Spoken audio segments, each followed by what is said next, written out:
Good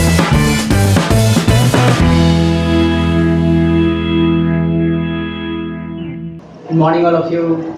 Today I am going to teach you subject science for class 5th chapter 2 and this chapter name is food and health. तो इस chapter में हम लोग food and health के बारे में समझेंगे, ठीक है। तो ये 5 मेन पॉइंट्स हैं इस चैप्टर के, ठीक है। एक balance diet, keep fit, enough rest, diseases and prevention of communicable disease। ये टोटली मेन पॉइंट्स हैं जो हम लोगों को इस चैप्टर में डिस्कस करना है, ठीक है स्टूडेंट्स। तो वन बाय वन हम लोग इसके मेन पॉइंट्स को डिस्कस करेंगे, ठीक है। सो स्टूडेंट्स, और first point is balance diet. जैसा कि हम लोग जानते हैं कि बैलेंस डाइट के बारे में हम लोग प्रीवियस क्लास 4 क्लास में हम लोग पढ़ चुके हैं अच्छे से डिटेल्स में बैलेंस डाइट के बारे में और इसके न्यूट्रिएंट्स के बारे में, ठीक है। तो यहाँ भी एक बार हम लोग डिस्कस करने वाले हैं। A balance diet has the right amount of all nutrients. Balance diet क्या होता है कि right amount of all nutrients को हम लोग अपने फूड में लेते हैं, उसको बैलेंस डाइट बोलते हैं, ठीक है।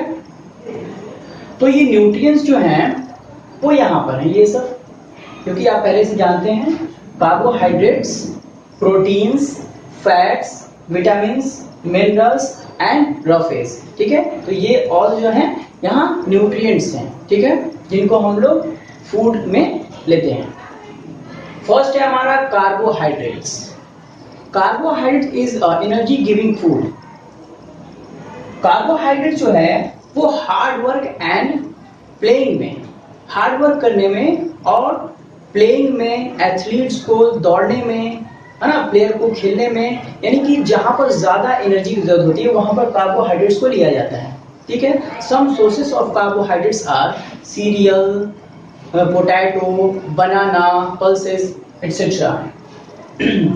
नेक्स्ट है हमारा proteins. Proteins help us our body to grow and stay fit. Protein जो है हमारे बॉडी को ग्रो करने में हेल्प करता है, ठीक है। So that's why children need more proteins to grow our body. यही कारण है कि बच्चे जो छोटे बच्चे होते हैं वो उनको ज्यादा प्रोटीन्स की जरूरत होती है उनके बॉडी के ग्रोथ में, ठीक है। Some sources of proteins are egg, fish, milk and pulses. Third, fats. Fats is also a energy giving food. Fats provide more energy than carbohydrates, ठीक है। फैट्स जो है वो ज्यादा एनर्जी प्रोवाइड कराता है कार्बोहाइड्रेट्स के कंपैरिजन में, बट फैट्स को एक राइट अमाउंट में ही लेना चाहिए, क्योंकि ये बिकॉज फैट्स जो है ज्यादा अमाउंट में लेने से क्या होता है कि हमारे बॉडी का जो वेट है वो ग्रो करने लगेगा, ठीक है, ठीक, फिर उसके बाद प्रॉब्लम क्रिएट होने लगती है बॉडी ग्रोथमेंट्स में। तो इसको राइट अमाउंट्स में हम ले सकते हैं। Some sources of fats are oil, ghee, butter etcetera. Next है vitamins. Vitamins help us our body to stay fit and fight against disease. Vitamin जो है वो डिजीज से लड़ने में हमारे बॉडी को हेल्प करता है और कीप फिट रखता है, ठीक है ना। तो some sources of vitamins are vegetables, vegetable, fruits, milk etcetera. इसके बाद है next minerals. Minerals help us our body to growth and development. हमारे बॉडी के ग्रोथ एंड डेवलपमेंट में ये हेल्प करता है, ठीक है। Minerals help us to formation of bone, formation of blood and formation of teeth, ठीक है। ये बोन्स के हमारे जो स्केलेटन सिस्टम है, हमारे बोन्स के फॉर्मेशन में मिनरल्स जो होते हैं जैसे कैल्शियम वगैरह है ना, ये हेल्प करते हैं। आयरन मिनरल्स जो है वो फॉर्मेशन ऑफ ब्लड में हेल्प करता है हम लोगों को, ठीक है। आयोडीन जो है वो हम लोग के, है ना, ये यहाँ पर थायरोक्सिन एंजाइम बनाने में हेल्प करता है। तो ये सब जो हमारे बॉडी के ग्रोथमेंट में एंड डेवलपमेंट में ये हेल्प करता है, ठीक है। उसके बाद नेक्स्ट आता है रफेज। रफेज जो होता है वो हेल्प करता है हमारी बॉडी के फंक्शनिंग में, है ना, फंक्शंस में, जैसे कि आपको डाइजेशन सिस्टम, है ना, तो उसमें हेल्प करता है। सो स्टूडेंट्स, तो टोटल ये हमारी जो बैलेंस डाइट एंड न्यूट्रिएंट्स है इसके बारे में हम लोग पढ़ चुके हैं, ठीक है। So students, our next topic is keep fit. We know that we must take exercise regularly to keep fit our body. जैसे कि हम जानते हैं कि हमारी बॉडी को फिट रखने के लिए एक्सरसाइज वेरी इंपॉर्टेंट है, okay. We must take exercise regularly. During exercise, जब हम लोग एक्सरसाइज करते हैं या रनिंग करते हैं या आउटडोर गेम्स खेलते हैं तो क्या होता है कि स्पीडली ब्रीथिंग करते हैं, है ना, हम लोग ज़्यादा स्पीडली ब्रीथिंग करते हैं, जिससे क्या होता है कि स्पीडली ऑक्सीजन, हमारे ज़्यादा ऑक्सीजन की ज़रूरत होती है ना, तो ऑक्सीजन स्पीडली हम लोग इनहेल करते हैं और कार्बन डाइऑक्साइड एक्सहेल होने लगता है स्पीडली, ठीक है, जिससे क्या होता है लंग्स पंपिंग करने लगता है, ठीक है। उसके बाद हार्ट बीट भी बहुत ज़्यादा तेज़ हो जाता है। हार्ट बीट तेज़ होने की वजह से क्या होता है कि मोर ऑक्सीजन की वहाँ पर ज़रूरत होती है, ठीक है, ऑक्सीजन ज़्यादा अमाउंट मिलेगा, तो फिर उससे क्या होगा कि वो नर्वस सिस्टम के थ्रू ब्रेन में भी ऑक्सीजन ज़्यादा अमाउंट पहुँचेगा, जिससे कि हमारी बॉडी एकदम फिट रहेगी, ठीक है ना। तो ये जो है exercise is very important for our body, ठीक है। इसके बाद आता है posture. Posture is a position in which we hold our body when we sit, stand and walk. Posture क्या होता है? एक पोजीशन होता है जिसमें हम अपनी बॉडी को होल्ड करते हैं जब हम लोग बैठते हैं, जब हम लोग खड़े होते हैं, स्टैंड होते हैं, या फिर हम लोग जब वॉकिंग करते हैं, रनिंग करते हैं, ठीक है। तो we must sit and stand straight. हम लोग को ऑलवेज क्या है, स्टैंड स्ट्रेट होना चाहिए एंड सिट स्ट्रेट होना चाहिए, है ना। उसके बाद कभी भी वॉकिंग एंड रनिंग करें तो अपराइटली करें, है ना, अपराइट रनिंग एंड वॉकिंग करेंगे तो क्या होगा कि हमारी बॉडी जो है, बॉडी का जो गुड पोस्चर है और करेक्ट पोस्चर जो है हमारी बॉडी के फ्लेक्सिबिलिटी, हमारे ज्वाइंट्स के फ्लेक्सिबिलिटी को हेल्दी रखता है, हमारे ज्वाइंट की फ्लेक्सिबिलिटी बनी रहती है, ठीक है। अगर ये गुड पोस्चर में हम लोग नहीं वॉकिंग करेंगे, नहीं रनिंग करेंगे, है ना, जो अगर अच्छे से हम लोग स्टैंड नहीं करेंगे तो क्या होता है कि फ्लेक्सिबिलिटी जो है बोन्स की वो कमजोर हो जाएगी, ठीक है, और हमें पेन होने लगेगा, जिससे कि सर्वाइकल पेन्स वगैरह होने लगते हैं इस तरीके से, ठीक है। तो exercise and posture is very important, ठीक है। We must play outdoor game, ठीक है, जिससे कि हमारा एक्सरसाइज भी होता रहेगा, ओके, एंड गुड पोस्चर भी क्रिएट होगा। उसके बाद आता है point enough rest. Rest means आराम, यानी कि आराम, हमारे बॉडी को वर्क के साथ साथ, एनर्जी के साथ साथ आराम की भी जरूरत होती है, ठीक है। हार्ड वर्क करने के लिए रिफ्रेशमेंट की जरूरत होती है और ये रिफ्रेशमेंट मिलता है रेस्ट से, ठीक है। Proper rest and regular hour of sleep relax our muscles and give our body much needed rest. Proper rest and regular hour of sleep, कहने का मतलब है कि रेस्ट हमारे बॉडी को और प्रॉपर आवर ऑफ स्लीप, जो स्लीप है हमारा, यानी कि सोने का जो टाइमिंग है प्रॉपर आवर, जैसे कि 7 to 8 आवर्स हम लोग को सोना चाहिए, है ना, पर डे। तो जिससे क्या होता है कि हमारे मसल्स जो हैं वो रिलैक्स फील करते हैं, रेस्ट फील करते हैं, हमारे जो डैमेज सेल्स हैं वो रिपेयर हो जाते हैं, ठीक है। तो एक इनफ रेस्ट भी बहुत ज़्यादा इंपॉर्टेंट, एनर्जेटिक होता है और हमारी बॉडी जो है, जैसे कि हम लोग क्या करते हैं कि जब नाइट में सोते हैं तो उससे पहले, सोने से पहले बहुत ज़्यादा हरास फील करते हैं, ठीक है। जब हम लोग सुबह मॉर्निंग में उठते हैं तो क्या होता है कि एक रिफ्रेशमेंट के साथ उठते हैं, एक एनर्जेटिक बॉडी लेकर के, ताकि हम अगले दिन का जो हार्ड वर्क है वो ईजिली कर सकें, ठीक है। तो इसलिए enough rest is very important for our body, ठीक है। So students, our next topic is disease. Disease means होता है क्या, बीमारी, ठीक है। A disease is an abnormal condition in which the body is not able to function properly. It means disease क्या होता है, एक एबनॉर्मल कंडीशन होता है जिसमें हमारा जो बॉडी है वो एबल नहीं होता है प्रॉपर फंक्शन करने के लिए, ठीक है। तो उसे क्या बोलते हैं, डिजीज बोलते हैं, ठीक है। और ये 2 टाइप्स के होते हैं disease, non communicable disease and communicable disease. Communicable means होता है कम्युनिकेट, यानी कि एक दूसरे के कम्युनिकेशंस में आने से क्या होता है, जो डिजीज होता है उसको कम्युनिकेबल डिजीज बोलते हैं। और जो एक दूसरे से कम्युनिकेट नहीं करने से भी फैल जाता है या हो जाता है उसको नॉन कम्युनिकेबल डिजीज बोलते हैं, ठीक है। तो 1 by 1 इन दोनों डिजीज के बारे में हम लोग पढ़ेंगे, कौन कौन से नॉन कम्युनिकेबल डिजीज होते हैं, कौन कौन से कम्युनिकेबल डिजीज होते हैं, ठीक है। और next topic is non communicable disease. ये पर्सन टू पर्सन एक दूसरे में नहीं फैलता है, ठीक है। ये जो नॉन कम्युनिकेबल यानी कि कम्युनिकेट नहीं होता है, जैसे कि हम बता चुके हैं, ठीक है। तो इसके कुछ एग्जांपल्स हैं नॉन कम्युनिकेबल डिजीज के, जैसे कि night blindness, beri, scurvy, rickets, goitre and anaemia, ठीक है। तो फर्स्ट देखते हैं नाइट ब्लाइंडनेस, यानी कि इस डिजीज में क्या होता है कि नाइट में उस पर्सन को नाइट में कम दिखता है, ठीक है, नाइट में नहीं दिखता है, ठीक है। तो ये होता है डिफिशियंसी ऑफ विटामिन ए, यानी कि विटामिन ए की कमी से होता है, ठीक है। विटामिन ए जो होता है वो आपको milk, fish, eggs and carrots इन सब में रिच होता है, ठीक है, जिससे इस डिफिशियंसी को हम लोग दूर कर सकते हैं, ठीक है ना। नेक्स्ट आता है बेरी, ये होता है डिफिशियंसी ऑफ विटामिन B1, ठीक है। तो बेरी जो बीमारी है वो डिफिशियंसी ऑफ विटामिन B1 से होता है, ठीक है। और विटामिन B1 के सोर्सेज हैं fish, milk, cereals and etcetera, okay. Scurvy जो बीमारी होती है वो होता है आपको यहाँ पर, है ना, तीत में होता है। तो तीत के जो गम है वो ब्लीडिंग करने लगते हैं, वो स्वेलिंग होने लगती है, उसमें फूलन आ जाती है और दर्द देने लगता है, पेन होने लगता है, ठीक है। और ये होता है डिफिशियंसी ऑफ विटामिन सी की कमी से। विटामिन सी जो होते हैं वो सिट्रस फ्रूट में होते हैं, ठीक है, ज्यादा उससे मिलते हैं, जैसे कि मान लीजिए लेमन है, ऑरेंजेस है ना, एक्सेट्रा।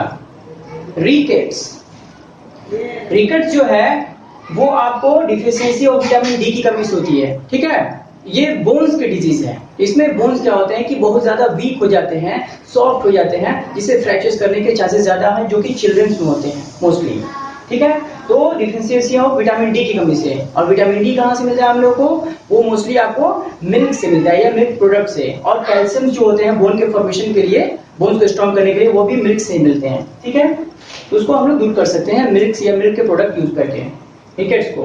नेक्स्ट आता है ग्वाइटर होता है यहाँ पर, ये आपके नेक में डिजीज होता है, यहाँ पर जो स्वेलिंग हो जाता है, फूलन हो जाता है, ग्वाइटर निकल जाता है, ठीक है। तो ये डिफिशियंसी ऑफ आयोडीन, यानी कि आयोडीन की कमी से होने वाली, आयोडीन मिनरल्स की कमी से होने वाली ये डिजीज है, ठीक है। इसको हम लोग इस डिफिशियंसी को दूर कर सकते हैं आयोडाइज्ड सॉल्ट का यूज करके या फिर सी फूड को यूज करके, जो कि आयोडीन से ज्यादा लेस होते हैं, ठीक है। तो उनका यूज करके हम लोग विटामिन, ये डिफिशियंसी ऑफ आयोडीन यानी कि आयोडीन की कमी से जो होता है उसको आयोडाइज्ड सॉल्ट यूज करके हम लोग दूर कर सकते हैं, ठीक है। उसके बाद आता है एनीमिया क्या है? एनीमिया जो है deficiency of iron in food, iron minerals की कमी हो जाने के कारण फूड में जो होता है एनीमिया, यानी कि क्या होता है कि खून में हीमोग्लोबिन की कमी, ब्लड में हीमोग्लोबिन की कमी हो जाती है, यानी परसेंटेज ऑफ हीमोग्लोबिन जो है वो लो हो जाता है, ठीक है, जिससे जो पर्सन है वो बहुत ज्यादा वीक फील करता है ना। तो इसको हम लोग जो है वो आयरन, है ना, आयरन से जो लेस होते हैं फूड्स, उनको यूज करके हम लोग उसको दूर कर सकते हैं, ठीक है। जैसे कि फ्रेश वेजिटेबल्स एंड फ्रूट्स, ठीक है, लाइक स्पिनच, एप्पल, इनका हम लोग यूज करके क्या है कि आयरन्स अपने फूड में लेने के बाद ये डिफिशियंसी को, इस डिजीज को, एनीमिया को हम लोग कंप्लीटली खत्म कर सकते हैं, ठीक है। तो ये थे क्या कम्युनिकेबल डिजीज, जो कि पर्सन टू पर्सन टच करने से वो नहीं फैलता है, ठीक है। तो इनको दूर करने के लिए हम लोग जो डिफिशियंसी है पहले वो हम लोग देख ली कि किस कमी से होता है, और इनसे रिच जो फूड्स आइटम्स हैं जो हम लोग खाते हैं, इनसे वो दूर कर सकते हैं इन सारे विटामिन को, मिनरल्स को लेकर के, ठीक है। और second point is communicable disease. इसके पहले हम नॉन कम्युनिकेबल डिजीज को डिस्कस किए, उसके बाद है कम्युनिकेबल डिजीज, मीन्स ये कम्युनिकेट होता है ना, पर्सन टू पर्सन, है ना, ये बैक्टीरिया के थ्रू, प्रोटोजोआ के थ्रू और वायरस के थ्रू, जो माइक्रोब्स हैं इनके थ्रू क्या होता है, कम्युनिकेट होता है एक दूसरे में, ठीक है, उसको कम्युनिकेबल डिजीज बोलते हैं। बैक्टीरिया से होने वाले कौन कौन से डिजीज हैं जो कम्युनिकेट होते हैं? Plague, tuberculosis, typhoid and pneumonia, ठीक है, जो कि बैक्टीरिया के द्वारा कम्युनिकेट होते हैं। Protozoa, malaria and amoebic dysentery, ये जो है वो प्रोटोजोआ के थ्रू कम्युनिकेट होता है, ठीक है।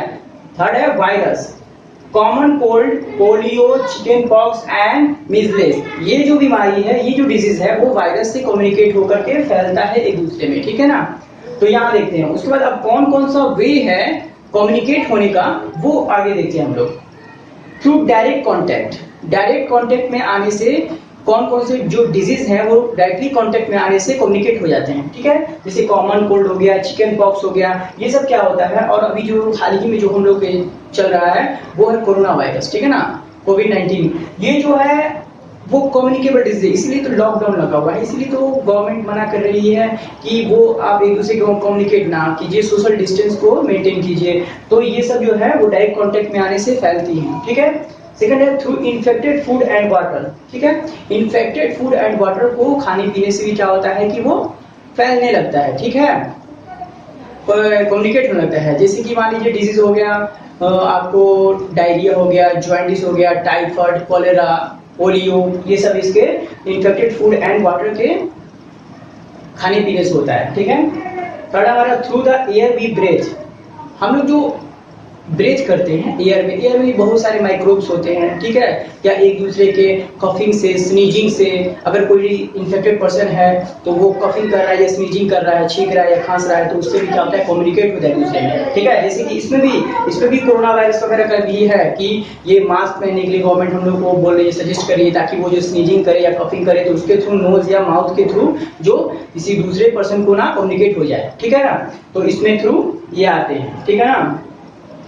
फोर्थ हमारा थ्रू इंसेक्ट्स, इंसेक्ट्स के काटने से जो कम्युनिकेट होता है डिजीज, वो सब जैसे कि आपको डेंगू, मलेरिया, है ना, तो ये सब जो डिजीज हैं वो इंसेक्ट्स के काटने से होते हैं। जैसे कि बग्स के काटने से होता है, फिर जाकर के मॉस्किटोज के काटने से होता है, सैंडफ्लाई के काटने से होता है। ये सब जो होता है इंसेक्ट्स के थ्रू कम्युनिकेट होता है एक दूसरे में, ठीक है। ब्लड सकिंग करते हैं एक दूसरे का, जैसे इन्फेक्टेड पर्सन का ब्लड सकिंग किए, फिर दूसरे में जाकर को ब्लड सकिंग किए, तो उससे क्या होता है, उसमें फैल जाता है, ठीक है। उसके बाद थ्रू कैरियर्स, एक हेल्दी पर्सन भी जो क्या करता है, हेल्दी पर्सन जो है वो भी जर्म्स को कैरी कर लेता है, अनवांटेड तरीके से जर्म्स को कैरी कर लेता है, ठीक है। जैसे मान लीजिए टाइफाइड हो गया, कॉलेरा हो गया, एड्स हो गया, ये सब क्या, ये सब जो डिजीज हैं वो कैरियर हो जाते हैं, ठीक है ना। वो हेल्दी पर्सन के अंदर भी वो कैरियर हो जाते हैं, ठीक है। तो जैसे कि यहाँ पर हमने बताया कि वो एड्स, तो एड्स क्या है, HIV जो वायरस होता है ना, उसके थ्रू वो कम्युनिकेट हो जाता है। तो ये सब सारी जो डिजीज हैं वो कम्युनिकेबल डिजीज हैं, जो कि कम्युनिकेट होता है एक दूसरे में, एक दूसरे के कांटेक्ट में आने से। और किसके थ्रू होता है, ये माइक्रोब्स के थ्रू होता है, बैक्टीरिया, प्रोटोजोआ और वायरस, ठीक है ना, इनके थ्रू। और ये जो हमारे वे हैं, ये कैसे कैसे हम लोग उसको, ये कम्युनिकेशंस में कांटेक्ट में आते हैं, तो फिर ये फैलने लगता है, ठीक है ना। तो टोटल दोनों पॉइंट हम लोग यहाँ क्लियर कर चुके हैं, नॉन कम्युनिकेबल डिजीज और कम्युनिकेबल डिजीज, ठीक है। और last point is prevention of communicable disease. Communicable disease से कैसे बचा जा सके, प्रिवेंट हो सकते हैं, ठीक है, कैसे प्रिवेंट हो सकते हैं। तो इसके बहुत सारे मेथड्स हैं, बहुत सारे कंडीशंस हैं जिससे हम लोग बच सकते हैं, ठीक है। नेचुरली तो देखा जाए तो सनलाइट एंड फ्रेश एयर जो है एक डिसइंफेक्टेंट है, ठीक है। जैसे कि लिनेन एंड क्लॉथेस को क्या करते हैं कि बहुत सारे लोग सनलाइट में जाकर के उसको टाइम टू टाइम रेगुलरली रख देते हैं, जिससे क्या होता है कि माइक्रोब जो होते हैं वो किल हो जाते हैं, है ना। उसके अलावा हम लोग जो फूड्स एंड जो वाटर हम लोग यूज करते हैं, ठीक है, तो उसको क्या करते हैं हम लोग बॉयल कर देते हैं, है ना। वाटर को प्रॉपर्ली बॉयल कर सकते हैं 10 से 15 मिनट तक। उससे भी क्या होते हैं कि जो माइक्रोब्स होते हैं, जो बैक्टीरिया या जर्म्स होते हैं वो किल हो जाते हैं। इससे हम लोग को प्रिवेंशन मिल सकती है, प्रिवेंट हो सकते हैं हम लोग, ठीक है ना। बैक्टीरिया, वायरस, प्रोटोजोआ, ये सब क्या है, एक कम्युनिकेबल डिजीज फैलाने वाले माइक्रोब्स हैं, ठीक है। तो उनको किल करके हम लोग प्रिवेंट हो सकते हैं, ठीक है। उसके बाद जो इन्फेक्टेड पर्सन है, ठीक है, जैसे कि डायरेक्ट कांटेक्ट में हम लोग उनसे इन्फेक्टेड हो सकते हैं, उनसे थोड़ा सा डिस्टेंस, सोशल डिस्टेंस रखेंगे, ठीक है। स्नीजिंग के टाइम अपने नोज पर ऐसे कोई रुमाल या फिर हैंकी रख सकते हैं, ठीक है। कफिंग के टाइम हैंड्स रख सकते हैं। तो इस तरीके से क्या होता है, हम अपने आप को भी और दूसरे को भी प्रिवेंट कर सकते हैं, ठीक है ना। उसके बाद से जो फूड आइटम्स हैं, जैसे कि आपको जो हम लोग डेली फूड खाते हैं वो फ्रेश फूड और प्योर वाटर हम लोग यूज करके प्रिवेंट हो सकते हैं। अपने आसपास के सोसाइटीज को क्लीनिंग करके, घर में जो ड्रेनेज है या फिर जाके टॉयलेट्स हैं उनको रेगुलरली क्लीन करके प्रिवेंट हो सकते हैं। यानी कि मेनली जो है आपको बैक्टीरिया, जर्म्स यानी कि जो भी माइक्रोब्स हैं उनको किल करके हम अपने आप को प्रिवेंट कर सकते हैं, क्योंकि वो जितने भी डिजीज हैं या कम्युनिकेबल हो या नॉन कम्युनिकेबल हो, ये किसी ना किसी बैक्टीरिया या जर्म्स के थ्रू ही लगभग होते हैं, ठीक है ना। तो स्पेशली कम्युनिकेबल डिजीज जो है वो इन सारे माइक्रोब के द्वारा ही फैलता है, ठीक है। तो उनसे हम लोग प्रिवेंट कर सकते हैं, अपने आप को बचा सकते हैं, ठीक है। तो अब देखते हैं, ये पॉइंट था पास्चुराइजेशन। पास्चुराइजेशन जो होता है ये प्रोसेस है, ठीक है। In this process, milk is heated at high temperature at least half an hour, ठीक है, and quickly cool down. In this process, it is called pasteurization. Pasteurization में क्या होता है, मिल्क को एटलीस्ट हाफ एन आवर तक हम लोग हाई टेम्परेचर पे हीट कर सकते हैं, ठीक है। हीट करने के बाद उसको फिर क्विकली हम लोग कोल्ड करेंगे, तो क्या होगा कि जितने भी बैक्टीरिया हैं उस मिल्क में वो टोटली डेड हो जाएंगे, जिससे कि वो प्योर मिल्क बन जाएगा, ठीक है। तो ये एक प्रिवेंशन का प्रोसेस हुआ, पास्चुराइजेशन, ठीक है। सेकेंड है वैक्सीनेशन। वैक्सीन यानी कि इंजेक्शन वगैरह जो होता है वो वैक्सीन दिया जाता है चिल्ड्रंस को, जो बचपन में तो छोटे चिल्ड्रंस को भी दिया जाता है, ठीक है, और बड़े होकर के वैक्सीन दिया जाता है। तो ये जो वैक्सीनेशन क्या है कि जैसे कि मान लीजिए कि डिजीज हो गए मलेरिया, फिर जाकर के आप पोलियो, है ना, आपको टाइफाइड, कोलेरा, इन सब के ना वैक्सीन होते हैं, जैसे कि खसरा, निमोनिया, इनके वैक्सीन से हम लोग वैक्सीनेशन लेकर के हम लोग अपने आप को प्रिवेंट कर सकते हैं, ताकि हमको आगे इन फ्यूचर हमारा वो डिजीज कम्युनिकेट ना हो सके, ठीक है ना। जैसे कि 1994 में इंडियन गवर्नमेंट ने स्टार्ट किया था पोलियो वैक्सीनेशन। पोलियो वैक्सीनेशन उस समय क्या था, पोलियो बहुत तेजी से हमारे देश में फैल रहा था, ठीक है। तो 1994 में पोलियो वैक्सीनेशन के थ्रू क्या है, पोलियो पे हम लोग काबू पा सकें, ठीक है ना, ताकि पोलियो पूरी तरह से आज नाउ डेज में क्या है, पोलियो कंप्लीटली खत्म हो चुका है हमारे देश से, ठीक है ना। तो ये यही चीज है, ठीक है, प्रिवेंशन ऑफ कम्युनिकेबल डिजीज, ठीक है। तो ये सब प्रोसेस था। तो इस चैप्टर में स्टूडेंट्स हम लोग क्या क्या सीखे, इस चैप्टर में हम लोग बैलेंस डाइट सीखे, ठीक है, उसके बाद न्यूट्रिएंट सीखे, ठीक है, उसके बाद हम लोग जो है क्या सीखे कि डिजीज, है ना, disease communicable and non communicable disease के बारे में समझे, उसके बाद प्रिवेंशन ऑफ कम्युनिकेबल डिजीज के बारे में समझे, है ना, टोटली समझ गए। I hope you will understand all the points of this chapter, ठीक है।